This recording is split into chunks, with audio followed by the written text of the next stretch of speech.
everyone, this is Jane with Barlow Herbal, and happy Sunday, July 6th of 2025. Now, I have a lot of journaling to get to this week because if your week was like mine, it was a holiday week. 4th of July was on Friday, and my week was busy, it was social, and interestingly, it was one of the strangest, loneliest weeks that I have had in a long time. And that sounds weird unless you've been on an awakening path. And this is not an egotistical awakening path. This is, for most of us, it's an individual journey, and it's very, it's interesting to describe. And I thank God I have something, this journal, that I spend a ton of time writing in. So I just want to share some of the thoughts I've had, and then maybe some of these things will resonate with you. And I came up with these really good questions to ask myself when I go into those moments of what's the point, and this is harder than I thought, or when is this going to end already? So I just journaled on some really cool things that I think maybe will resonate with you, and maybe will give you some guidance and help along your path as well. So some of the first things that I wrote down this week were protection in and from the 3D world.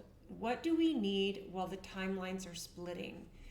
You know, because I sometimes, part of my loneliness, which is so weird to say, but it's like you start to realize the facade that you put on, the persona, the mask that we all put on to walk through this 3D world, when the awakening process happens, it becomes really, really hard to not only continue to wear your mask and keep your persona going, but you start to see everyone else's masks and persona as well. And you just really want the authentic. You want the authentic person and their authentic self, and a real conversation, and a quick forgiveness, and for yourself included, all the stuff. So what do we need while the timelines are splitting?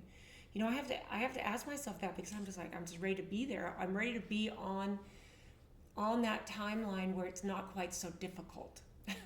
I mean, I'm willing to do difficult stuff. That's not the point. But it's like, all right, sometimes it's all right already, right?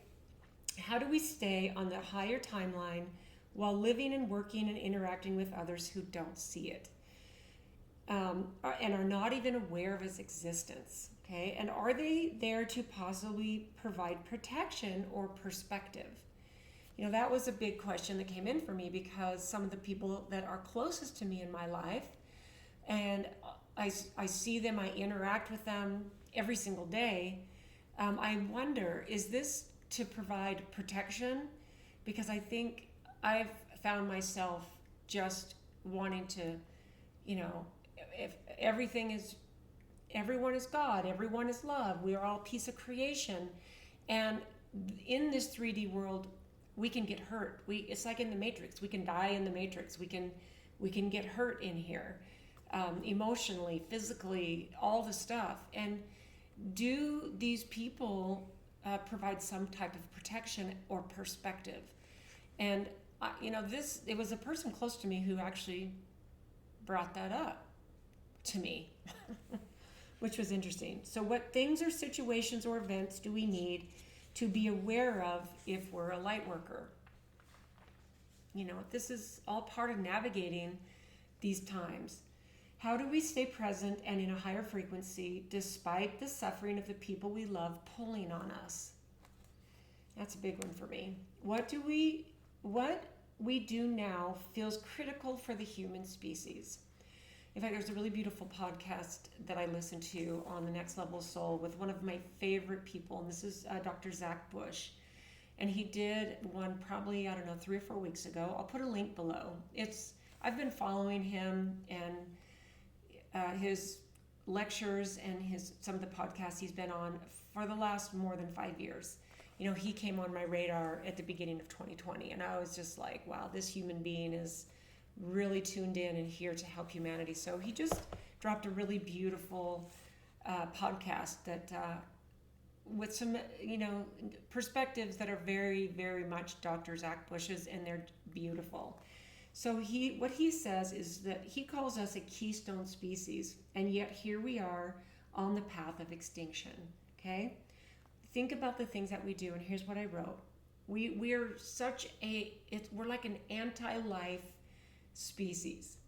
You know, the wars, abortion, polluting the air, the water, the soil, the food, hurting others and mistreating animals. I mean, you have to really look at us as an intelligent keystone species, and we're so anti-life. And I'm not saying us individually, we see what's happening, but as a collective, we could change things pretty quickly if the majority of people tuned into who they really are and all that stuff. Is it simply this? We need to add to the collective energy with the highest possible frequency every day, in every moment, and let it unfold. We just need, is that the whole purpose. So, I will say, I'll just say right in here, this is a really good place to put it. I think one of the things that has helped me it's almost been 2 years that I have been using the FLFE, which is the Focus Life Force Energy. And I did an interview with the owners about 3 or 4 months ago, and I'll put a link to that below. And I haven't talked about it for a while. It's something that I believe this technology has come in during this time at this level to help us ascend. And it's to help us stay in a high frequency field on those times that we get lonely, which as a human being, it's devastating because we're such, we want to be with other people. We're like pack animals. Sometimes we want time to ourselves and by ourselves, and that's really important. I crave that, but we want connection. And it's really interesting to be in a place where you're surrounded by people, even people who love you, but you feel so lonely. It's such an interesting place. And from my perspective and what I've experienced, I would really suggest that you take a look at this service, because these are 2 men who have this beautiful company. There's a link below. It's called awakenthefield.com. And the field is the field of consciousness. So this puts a high frequency field over your home. I have it over my home, and I have it over my business, because those are the places where I spend the majority of my time. So take a look at that. That was I've been meaning to remind you to check that out. You can do a 2-week free trial, and it's super, super easy just to check it out. I would just see if it makes a difference for you. Okay, so then I wrote down these thoughts because I think this is really interesting. So my goal is to stay curious and open. So after I wrote all that stuff down, I wrote, all right, if I'm going to stay curious and open, what does that mean? So my energy is receptive, it's cracking open, and it's becoming. I need to realize I'm becoming. Okay, the truth is this: awakening feels lonely. That's the truth. It's because what I feel is happening is we're leaving behind what is false, what's not true. We're leaving the stuff behind that was the familiar, those masks, those personas. We're leaving all that behind, right? So what's cool is we're still showing up. Like, it's like, okay, I still show up. I still get up every day. This has been, honestly, and I've said this before, the last couple of years, I don't just bounce out of bed as quickly every day. I do on some days. I get up early every day. But some days I just want to go back to sleep. I just want to, that first bit of when you're waking up and, you're kind of in a half dream state, and it's like you've had a full night's sleep and a restful night's sleep, but you're just kind of like, I'm not ready to face the energies of this planet right now. That has been totally me. But I still get up and I still show up every day. And right there, that alone, it makes the path lonely when you feel like you're just kind of by yourself a little bit as far as your thoughts. Okay, so this is what I've decided is a spiritual invitation, okay? So it's not about relaxing, and it's not about searching for comfort. Okay? This is where it gets interesting. This is a special place where, here's what I wrote, where we meet between our human self and our timeless self. Okay? So it's like a merging of this. And think about it this way. That timeless piece of who I am that really makes up me and never dies has been walking through all these timelines so I can meet myself here in this moment, right? And that, what I've realized, this is the part of me that's never forgotten who I am. And it's now coming to meet me full on, okay? That alone is amazing. So I figured if that's the case, then I need to prepare myself like I'm getting ready to meet someone beloved. If this is really true, which in every depth of who I know I am, I know that that's true. And so I need to prepare like I'm getting ready to meet someone beloved, okay? So this is a clear, so I need to clear a physical or a symbolic space. That's the first thing. I need to light something, like a candle, some sage, and a candle. I'm not a candle lighter. I have a sister who, she's always got one candle burning. That's just I think it's a little beautiful reminder of some flame. I actually really love that. I've never been a candle burner. I love candles. I just don't burn them. So I think that we need to light something. Don't light your house on fire. Maybe metaphorically, but light something. Light some sage. One of my favorite things to do is to sage a space, especially if there's been some negative energy in it, a negative person, a negative situation, especially in my home or in my workspace. I will sage it and light something, okay? And then here's something interesting that came in. I need to gather up one personal object, like a sacred object, okay? And even if it's only sacred to me, and like maybe something from my former self, and set it with me. So find a space that's just a space for you. Light something and bring something maybe from your past with you, okay? And what you're doing is you're doing this. I come in reverence, and I don't come not with desperation. I am ready to remember. So you're creating a space, you're lighting a candle, and you're bringing something that's a past piece of you. And you're going to literally sit in silence, and you're going to sit in remembrance, and you're going to, without any expectations, and just let that come to you, okay? Let this space be itself. Let this space just be a mirror that you're ready, okay? Then what we need to do is this. We need to sit and breathe and invite in whatever wants to come in. I think when we try so hard to make something happen, to get a message from my higher self, I have found I get the most flow if I sit in stillness with zero expectations. And my mind will sometimes wander to different things. Totally true. But sit, listen, and invite. Just invite what wants to come in. So here's some ideas. No forced stillness and no spiritual choreography. I mean, you can definitely do that if you like, but I have found it's much more powerful if it's just a being. If you're just being. Just be honest in your posture. What is your posturing? Just be honest. Feel like laying down to gather in? Lay down. Lean up against something comfortable. Sit in the middle of a floor with your legs crossed, with your back straight. Whatever feels like the most authentic for you, okay? Speak or whisper something like this. I open myself to the remembering that has always lived within me.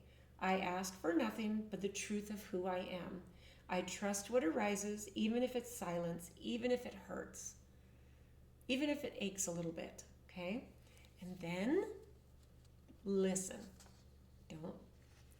Don't try to force something in, just listen. Okay?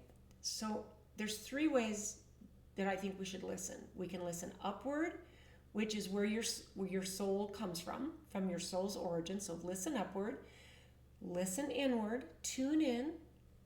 This is where it's listening, and it's not trying to force the thoughts in. And then listen downward. And the reason I wrote downward is this. This is to the ground beneath, to the earth that has carried all of our rememberings of everything and everyone, all of the things that we've been through all the times, all the timelines. The earth carries all the remembering. Let what comes, and let what stays. Let things come to you. Let them wash over you. Let them kind of hang there for a minute. And then if some of them stay, great. If some of them leave, great. Let them, whatever comes, let it come. Whatever stays, let it stay. If the tears come, let them come. In fact, I heard something about tears coming out of your eyes.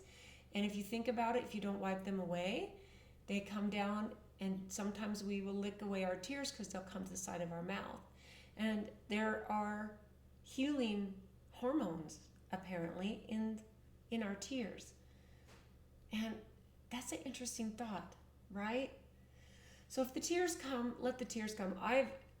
In my awakening process, and even this week especially, I've had several moments of just aha moments, deep, sad soul moments,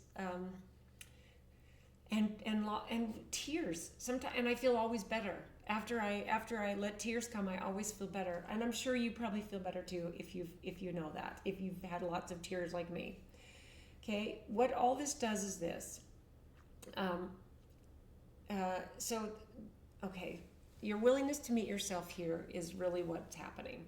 Okay, so the basicness is the loneliness of awakening. This is kind of the whole theme of this. So let's not romanticize it, okay? Because it sounds like I'm going to struggle through the awakening, and sure, it's tough, but we need to remember the end goal of this. Okay, awakening is often not graceful because it's like you're rupturing something. You know, you're breaking something open. Okay, it's the death of what is no longer real. Right? Okay, if it strips you of all your roles, all your attachments, all your identities, and anything that cannot survive the truth. And this is why, honestly, it's become so difficult for me to maintain my persona, my mask. And if I get a little bit upset at something, I've realized I have to be careful, because there's a situation happened this week with a close family member, and I was frustrated, and I just said what I needed to say, and apparently I offended them. And that was not my intention. I was speaking a truth, and instead of bottling it up and bottling it in, I expressed my frustration. And now I'm apologizing. So this is all so interesting to me. And again, this is where it's like, okay, I guess I have to keep the mask on because I'm going to offend people that I love. And then my spiritual woundedness goes over here, and it goes, I just need to separate myself. I just need to go be by myself. I need to quit doing social things. And then I get all worked up over there. It's not graceful. This whole awakening thing is not graceful. It's the death of something that's no longer real. It strips us of all of these things. Okay, so here's what I've realized. I feel disoriented in rooms that I once felt really comfortable in. And I'm sure you can relate to that. I long for connection because I'm no longer able to bear the falseness of people. I can no longer bear it. Okay, I'm exhausted by shallow noise. If you can relate to that, I'm sure. I am mournful of a version of myself that really never truly existed. Sometimes I get a little sad, and I think it's only because, it's that whole part of the Matrix where it's like, awakening is so painful, and then when you go back into the Matrix, knowing that it's just your consciousness that's there in the movie, you realize that no one in there is really real. It's just their own projection of their consciousness. It's this, yeah. And you're mournful of those days when you were ignorant, Ignorance is bliss. I mean, there's of course a reason that's such a fine quote, right? So this is not a flaw. I realized this is not a flaw. This is all part of it, okay? And I realize I'm not breaking down, okay? I'm just being born into a whole new awareness. And I'm really ready to kind of speed up the process and come full circle.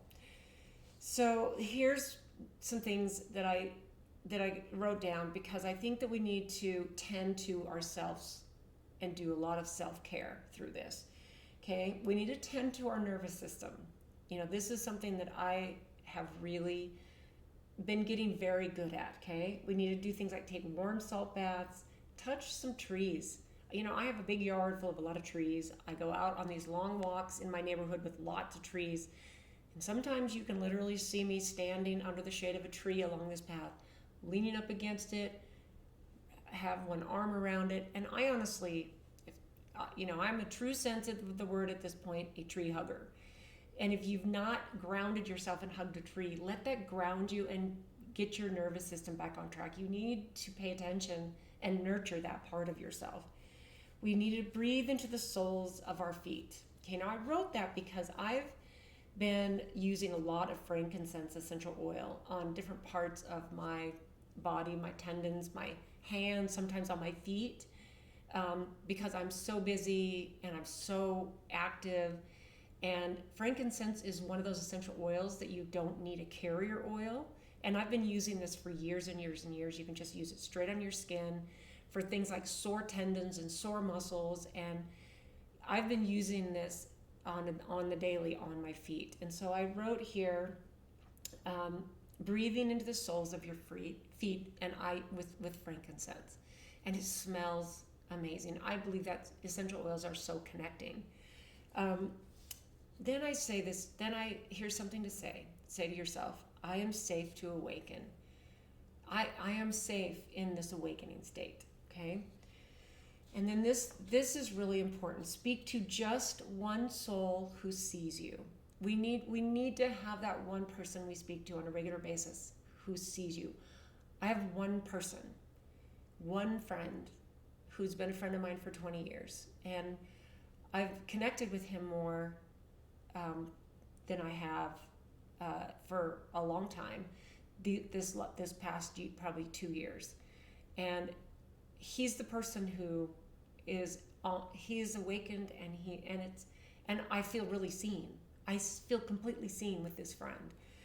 Okay, so even once a week, even just in truth, just to speak and have there's no judgment. It's just a scene, and maybe be that for someone, be that for someone else. Okay, and then this, if there's no one there yet, if you don't have anyone that can hold that space for you, speak to the divine within yourself until the outer reflection arrives. Speak to that divine, and your frequency will attract that. Your frequency will attract what you need, okay? And then create at least one soul ritual for yourself, okay? Not for healing, but for remembrance. So don't create something to heal yourself. Create something to remember. Something really beautiful, like dance without any choreography. Just turn on some music you love, be by yourself if necessary, and just dance without any choreography. Just let yourself feel and be in this physical body with the dance. Do something silly like write without punctuation. Just write. In fact, my journal is a mess. And most of the time I can't read it. Well, I can read it, but a lot of people have a hard time reading it. Half of it's in cursive, half of it's printing. There's exclamation marks and underlines, and the journaling thing is very, very, very, very good for so many reasons. And then let your soul use your hands. I think we turn inward so much that we forget to use this physical body. And this is one of the reasons I believe I love being in my yard so much and pulling weeds. In fact, on the 4th of July, which was just 2 days ago, we had a beautiful summer rainstorm in the middle of the afternoon. And it kind of broke up the family party we were having a little bit. We all kind of huddled underneath the the cover, and I mean, and then it went away, but it actually hailed. We got hail. And so yesterday, the next day, the ground in my yard was perfect for pulling weeds. And there is something about using your hands to make a space beautiful, that's indescribable unless you know what I'm talking about. And this could be with anything, okay? So we need to, and then here's what I wrote. We need to burn the timeline, okay? So here's what I mean by that. There is no should. Awakening follows no map, okay? When we are awakening, there's no map because everyone's awakening journey is different. Let each spiral into loneliness teach you something more than you learned the last time. So every time you spiral, you feel lonely, you feel what's the point, whatever. Let it teach you something. We have control over these things. Okay, every day we should look back and say, every lost thing that was happening to me is guiding me home. Okay, and then here's what we're really doing. We are really releasing the false center of our soul. Okay, so we can sit in what is supposed to be our life. Okay, we're really releasing that false center. That's beautiful. That's beautiful. We need to return to original innocence. Okay, what I mean by that is not like a childishness, not like return to being a child. I'm talking about innocence, okay? Which is just it's basically like wildly trusting our soul. We need to become a bridge where the divine meets our form, not in a concept kind of a way, but in total embodiment. We need to become the bridge with the divine. The divine's waiting for us just to simply embody it. It's there. It's already there, right? Okay, this is not a path for the faint-hearted, okay?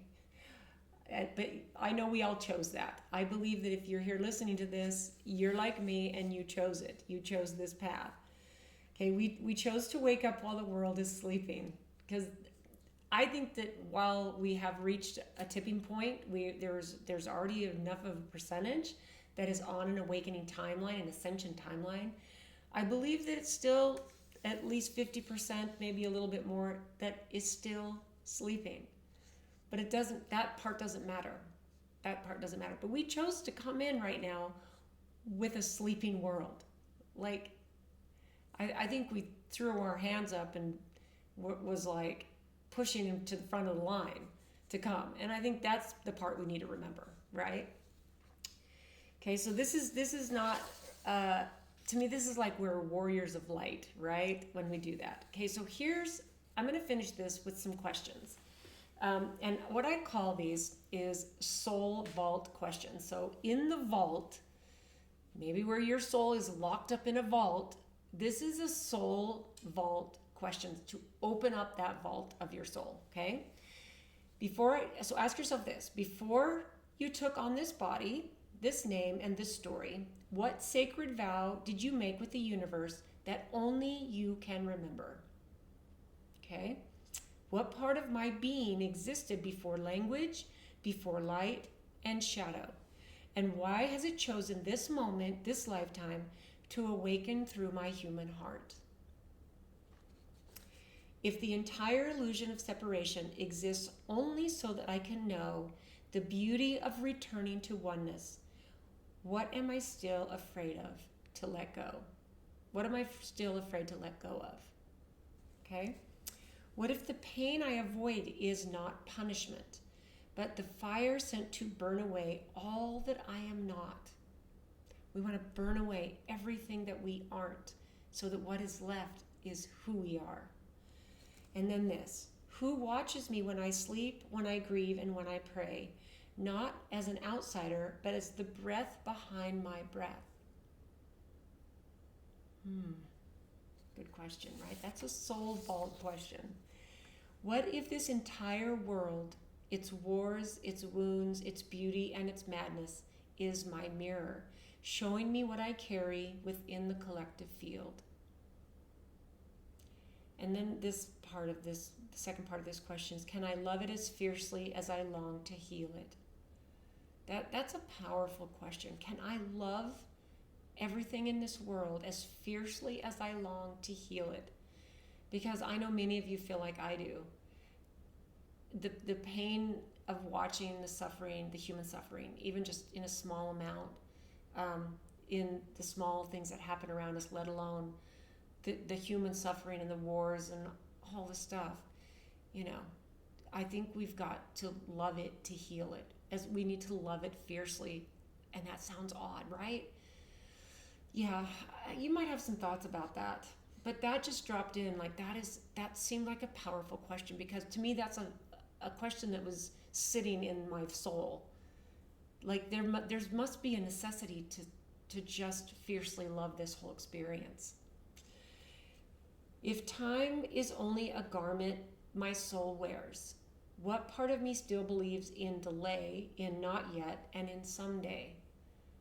Okay? Time is a construct. We all know that. We're all waiting for something to get better before we actually start making changes or doing things. Even little silly things like getting our body healthy. And that's not a little silly thing, but this, people wait to have children until they can afford it. And this is not a judgment on what people choose, how they choose to walk. But I'm talking about the things that we wait until the time is right. Time is a construct. We all know that, right? So then what would happen if I lived as though I'm already the one I came here to become? That's the question. What if the loneliness of awakening is the contraction before a cosmic remembering? The labor pain of becoming fully conscious within form. What if that depth of loneliness that you feel, and I know I feel it to the depth of who I am. What if that is like a contraction, like a labor pain? Like that is a really beautiful way to think about it, of what is becoming birth. It's just, boy, this is a long labor.